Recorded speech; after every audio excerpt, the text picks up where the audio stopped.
नमस्कार, दिन भर की बड़ी खबरों में आपका स्वागत है। मैं हूं आपके साथ मानसी। आज इस बुलेटिन में बात होगी जम्मू कश्मीर में नई सरकार के शपथ ग्रहण की, अयोध्या की मिल्कीपुर सीट पर चुनाव पर फंसे चुनाव आयोग की, देखेंगे बीजेपी की वॉशिंग मशीन में अब हुई किस नेता की धुलाई, बिहार में बीजेपी ने कैसे नीतीश के आगे टेके अपने घुटने, जानेंगे हरियाणा में हुए विधानसभा दल की बैठक को, और बुलेटिन के आखिर में देखेंगे जाने माने कार्टूनिस्ट इरफान की किस खबर पर पड़ी तिरछी नजर। लेकिन दिन भर की तमाम बड़ी खबरों से पहले एक नजर आज की सुर्खियों पर। महायुति सरकार की रिपोर्ट कार्ड पर नाना पटोले का बयान, रिपोर्ट कार्ड को बताया रेड कार्ड, महाराष्ट्र को गुजरात के पास बेचने का लगाया आरोप। दिल्ली में शुरू हुआ आम आदमी पार्टी का चुनाव अभियान, घर घर जाकर केजरीवाल का संदेश पहुंचाएंगे आप कार्यकर्ता, 29 अक्टूबर तक चलेगा अभियान। मुख्य चुनाव आयुक्त राजीव कुमार की हेलीकॉप्टर की हुई इमरजेंसी लैंडिंग, उत्तराखंड के पिथौरागढ़ में हुई लैंडिंग, मुख्य चुनाव आयुक्त समेत सभी लोग सुरक्षित। और लाल निशान पर बंद हुआ शेयर बाजार, 318 अंकों की गिरावट के साथ 81,501 पर बंद हुआ सेंसेक्स, वहीं 86 अंकों की गिरावट के साथ 24,971 पर बंद हुआ निफ्टी। ये तो थी सुर्खियां। अब बात आज की सबसे बड़ी खबर की। 6 साल के लंबे राष्ट्रपति शासन के बाद अब जम्मू कश्मीर में फिर निर्वाचित सरकार ने सत्ता संभाल ली है। नेशनल कॉन्फ्रेंस के उमर अब्दुल्ला ने केंद्र शासित प्रदेश जम्मू कश्मीर के सीएम पद की शपथ ग्रहण की। इसके अलावा 5 मंत्रियों को भी शपथ दिलाई गई। देखिए ये रिपोर्ट। 16 अक्टूबर को एनसी विधायक दल के नेता उमर अब्दुल्ला ने जम्मू कश्मीर के सीएम पद की शपथ ली। ये समारोह श्रीनगर के शेर कश्मीर इंटरनेशनल कॉन्फ्रेंस सेंटर में हुआ। इस दौरान उमर के अलावा 5 और मंत्रियों ने शपथ ली। इन सभी को उपराज्यपाल मनोज सिन्हा ने शपथ दिलाई। उमर के अलावा जिन 5 मंत्रियों ने शपथ ली है उनके नाम है सुरेंद्र चौधरी, जिन्हें डिप्टी सीएम बनाया गया है। ये नौशेरा सीट से एनसी के विधायक हैं। प्रदेश बीजेपी अध्यक्ष रवींद्र रैना को इन्होंने हराया था। लिस्ट में दूसरा नाम है सकीना ईटू का। ये जम्मू कश्मीर की डीएच पोरा से एमएलए बनी है, 4 बार की विधायक और मंत्री हैं। इस लिस्ट में तीसरा नाम है जावेद अहमद राणा का, जो पुंछ जिले के मेंढर से नेशनल कॉन्फ्रेंस के विधायक बने हैं और बीजेपी उम्मीदवार मुर्तजा अहमद खान को इन्होंने हराया था। वहीं नंबर 4 पर है सतीश शर्मा, जम्मू के छम्ब सीट से निर्दलीय विधायक हैं। चुनाव के बाद ये एनसी यानी नेशनल कॉन्फ्रेंस में शामिल हो गए।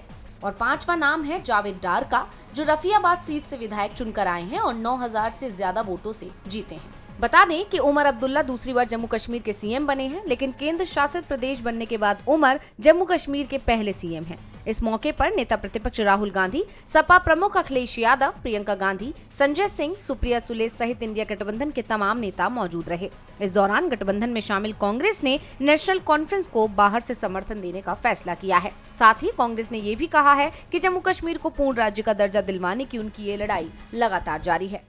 जम्मू कश्मीर में चुनाव के बाद नई सरकार ने सत्ता संभाल ली है, तो दूसरे राज्यों में हो रहे चुनावों पर अब सभी की नजरें टिक गई हैं। वैसे नजरें अयोध्या की मिल्कीपुर विधानसभा सीट के उपचुनाव पर सबसे ज्यादा थी, लेकिन चुनाव आयोग ने यहां चुनाव कराने का ऐलान नहीं किया। लेकिन अब यहां मामला फंसता दिख रहा है। चुनाव आयोग ने झारखंड और महाराष्ट्र की चुनाव तारीखों का ऐलान तो कर दिया, साथ ही उपचुनावों की भी तारीखें तय कर दी, लेकिन यूपी की मिल्कीपुर सीट से उपचुनाव का ऐलान नहीं किया, जिसकी वजह थी एक चुनाव याचिका। बता दें कि फैजाबाद से सपा के अवधेश प्रसाद के सांसद बनने से मिल्कीपुर विधानसभा की सीट खाली हो गई थी। इस सीट को लेकर 2022 में बीजेपी से उम्मीदवार बाबा गोरखनाथ ने अदालत में एक याचिका दाखिल की थी, जिस पर फैसला विचाराधीन था। इसी वजह से आयोग ने इस सीट पर उपचुनाव का ऐलान नहीं किया था। लेकिन अब खबर ये निकलकर सामने आ रही है कि बाबा गोरखनाथ ने ये याचिका वापस ले ली है, जिसके बाद अब मिल्कीपुर सीट पर भी उपचुनाव कराए जाने को लेकर रास्ता साफ हो गया है। अब सबकी निगाहें चुनाव आयोग की तरफ हैं कि आयोग इस पर क्या फैसला लेता है। बताते चले कि मिल्कीपुर विधानसभा सीट फैजाबाद लोकसभा सीट का ही हिस्सा है और इस बार बीजेपी को इस सीट पर करारी हार मिली है, तो वहीं समाजवादी पार्टी इस सीट से अपनी जीत का सिलसिला जारी रखना चाहेगी। अब देखना होगा कि चुनाव आयोग मिल्कीपुर सीट पर चुनाव का ऐलान कब करता है। चुनाव आयोग मिल्कीपुर में यूपी की 9 सीटों के साथ ही चुनाव कराएगा या फिर इसे टाले रखेगा, जल्द ही साफ हो जाएगा। लेकिन जो लोग बीजेपी के साथ आ रहे हैं उनकी सफाई और धुलाई जरूर तेजी से हो रही है। बीजेपी की वॉशिंग मशीन में अब चंद्रबाबू नायडू की धुलाई हुई है। ऐसा दावा विपक्ष क्यों कर रहा है, देखिए ये रिपोर्ट। आंध्र प्रदेश के मुख्यमंत्री चंद्रबाबू नायडू के लिए राहत भरी खबर आई है। ईडी ने सीएम चंद्रबाबू नायडू को 331 करोड़ रुपए के घोटाले में क्लीन चिट दे दी है। अब इस खबर के आते ही सियासत में भूचाल आ गया। दरअसल विपक्ष तो पहले से ही सरकार पर केंद्रीय जांच एजेंसियों के दुरुपयोग का आरोप लगाता आया है और अब ये बात सच होती दिख रही है। सीएम नायडू को क्लीन चिट मिलने को लेकर कांग्रेस ने मोदी सरकार पर हमला बोला है। कांग्रेस ने लिखा कि मोदी की वॉशिंग मशीन में चंद्रबाबू नायडू भी धुल गए।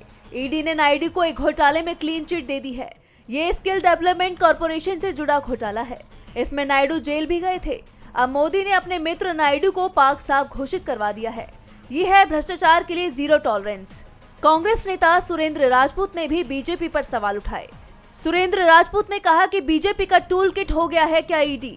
उन्होंने सुप्रीम कोर्ट से जांच की मांग करते हुए कहा कि ईडी के अधिकारियों से पूछा जाना चाहिए कि आखिर किसके कहने पर वो छापेमारी करते हैं और किसके कहने पर क्लीन चिट दे रहे हैं, क्योंकि ये कोई इत्तेफाक तो नहीं। तो वहीं समाजवादी पार्टी ने भी बीजेपी पर जमकर निशाना साधा। समाजवादी पार्टी के मीडिया सेल ने कहा कि भाजपा की वॉशिंग मशीन में साफ हुए समर्थन के बदले क्लीन चिट मिली। बता दें कि कथित 371 करोड़ रुपए के कौशल विकास निगम घोटाले में उनका नाम आया था, जिसके बाद सीएम नायडू ने 53 दिन जेल में बिताए थे। विपक्ष का कहना है कि नायडू को क्लीन चिट इसलिए दी गई है क्योंकि वो एनडीए के सहयोगी हैं। विपक्ष जमकर इस मुद्दे पर बीजेपी को घेर रहा है। नायडू को ईडी ने क्लीन चिट दे दी है। साफ है मोदी सरकार ने समर्थन की कीमत दी है। तो बिहार के सीएम नीतीश कुमार भी समर्थन मूल्य मांग रहे हैं। जेडीयू के दबाव में बीजेपी ने बड़ा फैसला किया है। देखिए ये रिपोर्ट। इन दिनों बिहार में बीजेपी नीतीश के दबाव में नजर आ रही है, जिसके चलते अब पार्टी में ही दो फाड़ की स्थिति बन गई है। दरअसल केंद्रीय मंत्री गिरिराज सिंह 18 अक्टूबर से हिंदू स्वाभिमान यात्रा निकालने वाले हैं, लेकिन उससे पहले ही उनकी पार्टी ने खुद को केंद्रीय मंत्री की यात्रा से साइड कर लिया। बिहार बीजेपी के प्रदेश अध्यक्ष दिलीप जायसवाल ने केंद्रीय मंत्री गिरिराज सिंह की यात्रा पर बड़ा बयान देते हुए कहा, ये उनकी यात्रा है, इस यात्रा से बीजेपी का कोई लेना देना नहीं है। हम नफरत या सियासत के नाम पर नहीं बल्कि मोहब्बत के नाम पर चुनाव लड़ेंगे, इसीलिए मैं इस पर कोई कमेंट नहीं करूंगा। हालांकि बाद में दिलीप जायसवाल ने कहा कि गिरिराज सिंह की यात्रा से नीतीश कुमार की सेकुलर इमेज पर कोई संकट नहीं है। नीतीश की सेकुलर इमेज के साथ दिलीप जायसवाल साथ खड़े हैं। बिल्कुल यहाँ किसी को घबराने की जरूरत नहीं है। आपको बताते चलें कि सीएम नीतीश और उनकी पार्टी ने हिंदू स्वाभिमान यात्रा निकालने का विरोध किया था, जिसके चलते अब बीजेपी ने अपनी सरकार बचाने के लिए सीएम नीतीश के आगे घुटने टेकना ही मुनासिब समझा। बहरहाल अब ये देखना दिलचस्प होगा कि बीजेपी के इस फैसले का उनकी पार्टी के नेता कितना समर्थन करते हैं। केंद्रीय मंत्री और अपनी ही पार्टी के नेता की यात्रा से बीजेपी को मजबूरी में किनारा करना पड़ा है। साफ है पार्टी दबाव में है, लेकिन इस परेशानी के बीच बीजेपी के लिए हरियाणा से राहत की खबर सामने आई है, जहां सीएम पद का चुनाव पार्टी में बिना किसी परेशानी के ही हो गया है। तो किसे मिल रही है हरियाणा की कमान, देखिए इस रिपोर्ट में। हरियाणा में नायब सिंह सैनी को बीजेपी विधायक दल का नेता चुन लिया गया है। सैनी ने अमित शाह के साथ राजभवन पहुंचकर सरकार बनाने का दावा भी पेश कर दिया है। 17 अक्टूबर को वो सीएम पद की शपथ लेंगे। दरअसल हरियाणा विधानसभा चुनाव में बीजेपी को जीत मिली, लेकिन सीएम पद को लेकर पार्टी के अंदर फूट पड़ गई। केंद्रीय मंत्री राव इंद्रजीत सिंह और पार्टी के दिग्गज नेता अनिल विज ने सीएम पद पर दावा ठोक दिया, जिस कारण से हाईकमान को केंद्रीय गृह मंत्री अमित शाह को पार्टी का पर्यवेक्षक बनाकर भेजना पड़ा। नाराज दिखाई दे रहे राव इंद्रजीत सिंह और अनिल विज को साधने की कोशिश की गई। इसीलिए विधायक दल की बैठक में जहां अनिल विज से नायब सिंह सैनी के नाम का प्रस्ताव रखवाया गया, वहीं राव इंद्रजीत की बेटी आरती राव से इसका समर्थन कराया गया, जिससे पार्टी की एकजुटता का संदेश दिया जा सके। विधायक दल की बैठक से ये साफ संकेत मिल गए हैं कि इस बार नायब सिंह सैनी के लिए सरकार चलाना आसान नहीं होने वाला है। वो विधायक दल के नेता भले ही चुन लिए गए हों, लेकिन सीएम बनने के बाद उन्हें बहुमत का आंकड़ा बनाए रखने के लिए कई समझौते करने पड़ सकते हैं, क्योंकि इस बार मुख्य विपक्षी दल कांग्रेस भी मजबूती के साथ सदन में लौटी है। पार्टी बहुमत से सिर्फ 9 सीट कम पीछे है। ऐसे में बीजेपी में बगावत हरियाणा की सत्ता में बदलाव ला सकती है। हरियाणा की 90 सदस्यों वाली विधानसभा में बीजेपी को 48 तो कांग्रेस को 37 सीटों पर जीत मिली है। 5 सीटें दूसरी पार्टियों और निर्दलियों के खाते में गई है। हरियाणा में तो नायब सिंह सैनी के नेतृत्व में बीजेपी की सरकार बन रही है, लेकिन पार्टी की मुसीबत कम होती नहीं दिख रही है। बीजेपी का सदस्यता अभियान चल रहा है और इस सदस्यता अभियान की पोल पार्टी के दिग्गज नेता ही खोल रहे हैं। बताया कि सदस्य कैसे बन रहे हैं, देखिए ये रिपोर्ट। मध्य प्रदेश की सियासत में इन दिनों खींचतान मची हुई है। राज्य में बीजेपी का सदस्यता अभियान चल रहा है। बीजेपी के अभियान को लेकर अब नया विवाद खड़ा हो गया है। जबलपुर के पाटन से बीजेपी विधायक व पूर्व मंत्री अजय विश्नोई ने पार्टी के सदस्यता अभियान पर सवाल उठा दिए हैं। उन्होंने सोशल मीडिया पर सदस्यता अभियान पर पैसा खर्च करने की बात कही। इस अभियान को लेकर विपक्ष तो पहले से बीजेपी पर हमलावर है ही, लेकिन अब बीजेपी विधायक भी इस पर सवाल खड़े कर रहे हैं। बीजेपी विधायक ने विपक्ष का समर्थन कर दिया है। कांग्रेस ने बीजेपी के इस अभियान को जबरदस्ती का अभियान बताया है। अजय विश्नोई ने एक्स पर पोस्ट किया कि भाजपा के सदस्य बनवाने हैं तो पैसा खर्च कीजिए। आज मेरे फोन पर 7880298199 नंबर से फोन आया। ये एक एजेंसी का फोन था जो मेरे अकाउंट से भाजपा के सदस्य बनाने का ठेका मांग रहा था। जाहिर है ऐसी और भी एजेंसी होंगी जिनकी सेवाएं लेकर गणेश परिक्रमा करने वाले आधारहीन नेता संगठन की नजर में बड़े बनने की कोशिश में लगे होंगे। उन्होंने आगे कहा कि मैंने पहले भी कुछ लोगों को विज्ञापन छपवाकर नेताओं के सम्मान, स्वागत और घर भीतर अपनी सेवाएं देकर नेता बनते देखा है। इस बार ये नया ट्रेंड देखने में आ रहा है, जहां पैसा खर्च करके अपने अकाउंट से बनने वाले सदस्यों की संख्या बढ़ाकर लोग बड़ा नेता बनने में लगे हैं। इस गिरावट पर हम पुराने कार्यकर्ता अफसोस करने के अलावा और कुछ नहीं कर सकते। अजय विश्नोई की पोस्ट के बाद ये मामला गरमाता जा रहा है। ठेके पर सदस्यता अभियान चल रहा है, ये बड़ा आरोप पार्टी के नेता ही लगा रहे हैं, जिसके बाद बीजेपी बैकफुट पर है, तो वहीं बैकफुट पर बीजेपी के सहयोगी भी दिख रहे हैं। महाराष्ट्र में एनडीए के कई नेता पाला बदल चुके हैं। अब एक और दिग्गज शिंदे की शिवसेना छोड़कर शरद पवार के गुट में शामिल होने की तैयारी में है। देखिए ये रिपोर्ट। महाराष्ट्र विधानसभा चुनाव की घोषणा होते ही चुनावी हलचल बढ़ गई है। सत्तारूढ़ महायुति और महाविकास आघाड़ी के बीच सीटों के बंटवारे को लेकर बैठकों का दौर जारी है, लेकिन कुछ जगहों पर नेताओं ने उम्मीदवारी के लिए खुली बगावत के संकेत भी दे दिए हैं। महायुति में भगदड़ की स्थिति बन गई है। वहीं सतारा में महागठबंधन को झटका लगने की आशंका है। इस संबंध में शिवसेना शिंदे गुट के जिला अध्यक्ष पुरुषोत्तम जाधव ने ऐलान कर दिया है कि वो शरद पवार के एनसीपी में शामिल होंगे। शिंदे गुट के सतारा जिला प्रमुख पुरुषोत्तम जाधव ने वाई विधानसभा क्षेत्र से चुनाव लड़ने की इच्छा जताई है, लेकिन इस वक्त अजीत पवार गुट के मकरंद पाटिल यहां से विधायक हैं। ऐसे में ये सीट एनसीपी के खाते में जाने की संभावना है।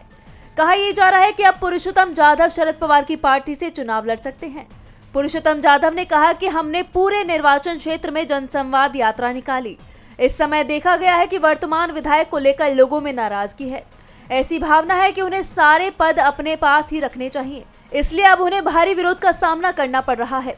मैं एकनाथ शिंदे के बाहर होने के बाद से ही उनके साथ हूँ। फिर उन्होंने मुझसे वाई विधानसभा बनाने को कहा तो मैंने तैयारी कर ली, लेकिन अचानक अजीत पवार महागठबंधन में शामिल हो गए, इसलिए अब उन्हें सिटिंग विधायक के तौर पर मौका मिल रहा है। इस पर पुरुषोत्तम जाधव ने नाराजगी जाहिर की है।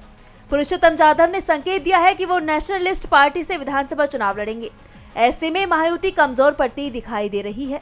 और बुलेटिन के आखिर में देखेंगे जाने माने कार्टूनिस्ट इरफान की किस खबर पर पड़ी तिरछी नजर।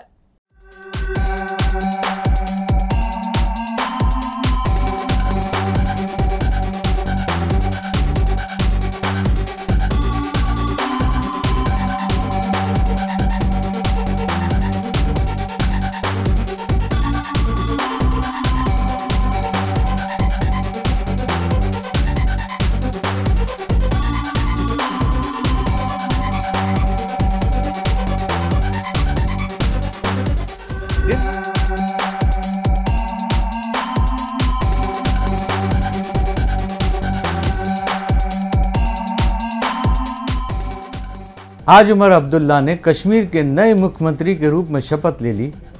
उनके लिए यह कार्यकाल कभी खुशी कभी गम वाला होगा। एलजी फाइलें ओके कर दें तो खुशी है, ना करें तो गम है। इस बारे में अगर और ज़्यादा जानकारी लेनी हो तो केजरीवाल जी से संपर्क करें।